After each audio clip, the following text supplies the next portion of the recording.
Transformers, more than meets the eye. Transformers, robots in the skies. Transformers. I've never seen that show in my life.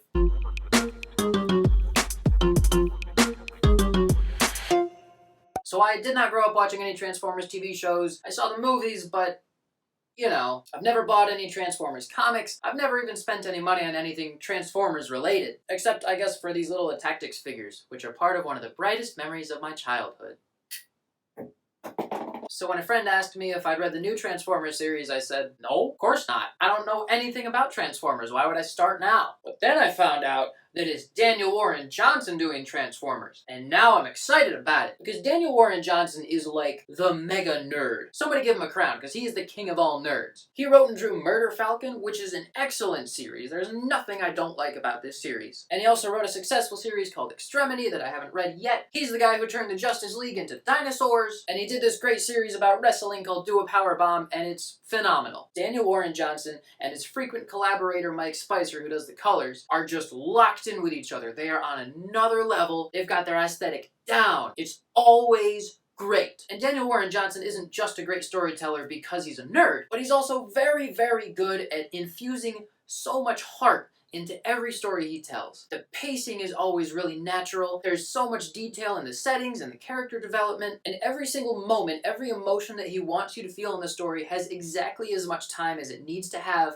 to breathe and make you feel it, but the pacing is also fast enough that you feel excited about every new thing in the comic. Everything Daniel Warren Johnson writes is a page-turner, and his new Transformers series is exactly that. I was a little slow on the uptake, so I ended up with this dumb third printing cover. I really wish I'd gotten a first printing cover, because this third printing cover just does not prepare you for the excellence inside this book. There is so much excellence in the pages of this first issue. I don't even know where to start really, but right away when you first open it up, he smacks you in the face with nostalgia. Just the right amount of nostalgia. It's obviously set in the 80s, which makes sense because Transformers. And this new character that we're following around, this young kid, is really interested in becoming an astronaut. So you get that sense of wonder that we still had at the tail end of the space race, and everybody just wanted to get up into the final frontier and see it for themselves. You really feel that wonder coming from this kid. And of course we gotta have our big old metal van, because you know it's not a Daniel Warren Johnson story without one of those. Also, a little thing that we get right away that I really love about this comic is what I consider to be a reference to the Iron Giant movie. We've got this guy in a bar and he's talking to the bartender, and he says to the bartender, "I saw it with my own 2 eyes! A fighter jet came down from space! Shaped like a box!" And if that's not a direct reference to the fisherman from Iron Giant, who saw the Iron Giant crash and then he went to the cafe and started telling everybody about it, then I don't know what is. But hey, Iron Giant is the greatest animated movie of all time. So you can reference that as much as you want, and I'm never going to get tired of it. I guess that's more of a reference to the 50s than the 80s. Other aspects of the story that make it feel like you're in the 80s are you just have a couple kids wandering around in the wilderness with no cell phones or anything. That's classic Americana right there. Kids just out in the woods, disconnected from society, just being kids. Love it. He's also really doubling down on the might makes right narrative, both with the Transformers and with some of the older characters in the comic. You know, you got the tough guys like kicking sand in the little dude's face and being like, "Hey, you're too wimpy. You don't deserve to get what you want in life." And as tired as that narrative can be sometimes, he's using it in a really nostalgic way that makes you feel like you're just in a past version of America. The moment when these two kids are out in the woods and they fall down a hole and they discover the crashed Transformers ship feels like you're in an 80s movie. Just the shots he chose, the coloring decisions by Mike Spicer. I mean, look at these 2 pages. The sense of perspective, the sense of form, the specific details he chose. It's hard to put it into words, but I feel very nostalgic about these 2 pages. I do think it's funny how some of the Transformers here are just like lying on the ground like broken little boxy toys. They look like a kid had taken out their Transformers and just chucked them on the ground, and they were lying there waiting for a Toy Story moment when they would come back to life. So they look a little bit dopey. But that's the great thing about Daniel Warren Johnson's art, is because he's not afraid to make these characters look dopey. Because later on, he's gonna make them look super wicked. Look at Optimus Prime running away from an explosion here. That's a very Daniel Warren Johnson pose. Super cool.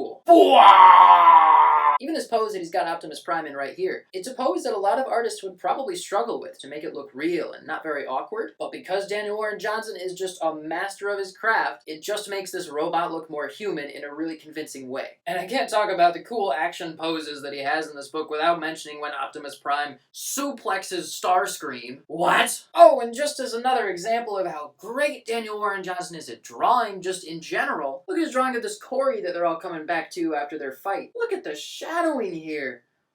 This feels like an 80s movie. This captures that same raw 1980s America energy that Stranger Things captured in the first season. And like I said earlier, he infuses so much heart into his stories. Not only is the pacing great, but the characters are believable and likable. The world building is so convincing and welcoming. The dialogue is streamlined and fresh. It really just, when I think about Daniel Warren Johnson creating a comic book, I think of like an expert chef, and he's making this beautiful meal, and he's throwing in a little bit of this, and he's putting a little bit of that, and he gives it a stir here, and he gives a pan a little bit of a shake over here, and he's tasting the sauce, and it's wonderful, and he's perfectly measuring the salt and pepper, just throwing in all of these things to his creation, and when it comes out, it's the most beautiful meal you've ever had. And you think, I have all the same ingredients, and I did all the same things, why isn't mine as good? And it's because you don't have the magic. Daniel Warren Johnson gathered together all of his ingredients for the best storytelling experience he could possibly find, and he mixed them all together expertly, and then he popped it in the oven,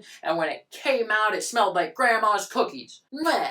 So basically what I'm saying is it's really good. This is what effective fan service looks like. Because if you're a Transformers fan, I imagine that this is a very satisfying series for you. But it also doesn't feel like some corporate office scrolled through Twitter and saw what people were saying about what they wanted out of Transformers and said, I don't know, put it all in there and they'll buy it. And he does have this letter at the very end of the issue that's about his personal experiences with Transformers, and he talks about how much he loves Transformers and how excited he is to be working on this. And I really appreciate that. I love seeing creators putting their whole heart and soul into their artwork. It's very refreshing, and I'm really excited to see what he wants to do with these characters that he clearly cares about personally. Another pleasant surprise for me as someone who doesn't know anything about Transformers is I'm really not sure what the stakes of Transformers are. You know, I know that there's good robots and there's bad robots, and they're bad because they have some scary planet robot guy who wants to eat planets. I don't know. Maybe? I only saw the first 3 movies. The other ones looked bad. But at the end of this issue, the cliffhanger is great. The stakes are very clearly defined, and you know exactly what these bad robots are going to do because they're bad robots. So if you've loved Transformers for a long time,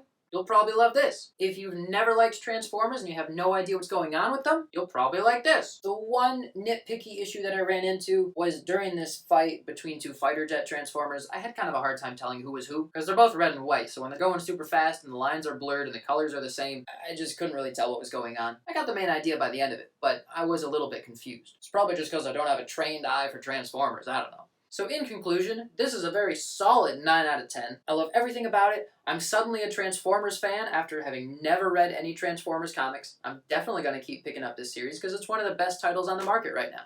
Did you read it? What do you think?